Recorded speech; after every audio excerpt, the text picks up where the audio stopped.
And the Accelerator is a core component of the whole CivTech innovation flow. 3-4 months of incredibly intensive work for the companies, where they're not only developing their product, but they're also developing their business. And one of the big things we're trying to do is to get them to think about building a product. And I mean a product in the rawest sense of creating something once and then being able to sell it many, many times over, whether that's software as a service or whether it's a piece of physical equipment. But that's the journey I want to try and take the companies on. You'll be working with challenge sponsors on a weekly basis who essentially will be act as product owners.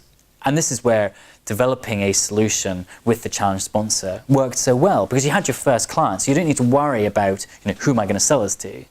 And with input from innovation centres, as well as regular citizen input and design sessions.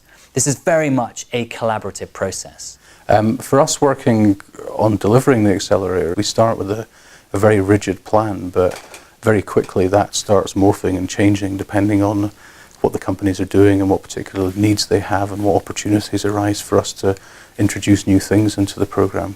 I think the most exciting things come out of organised chaos. I think if you know exactly what you're going to be doing 3 or 4 months from now, you're not going to end up with something amazing. And throughout the Accelerator, we have a series of workshops delivered by people who really have been there and done that, who have absolute recent and relevant experience in scaling product companies. A system that's rigorous enough but flexible enough to accommodate just about anybody, somebody who's been in business for 30 years, but also be brilliant for somebody who really has never dealt with business before. Last time around, we had around about 30 odd workshops covering business development and product development. There's a natural flow to the workshop progression. So that at the end of the Accelerator period, they not only have a minimum viable product, but they also have, if you like, a minimum viable business. But what carves us out from any other accelerator in this domain?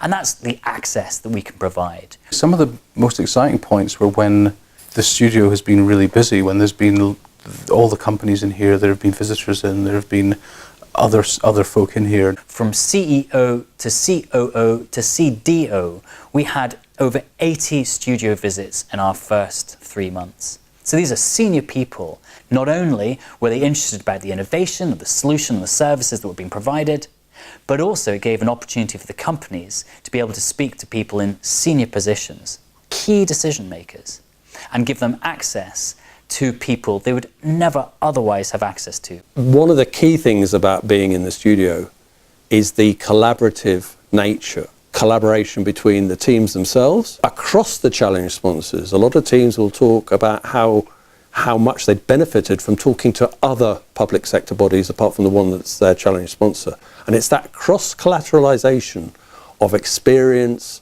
and ideas and knowledge that starts to blossom in ways that we often can't predict. The whole dynamic of the place, I think, is really exciting. Here's the deal.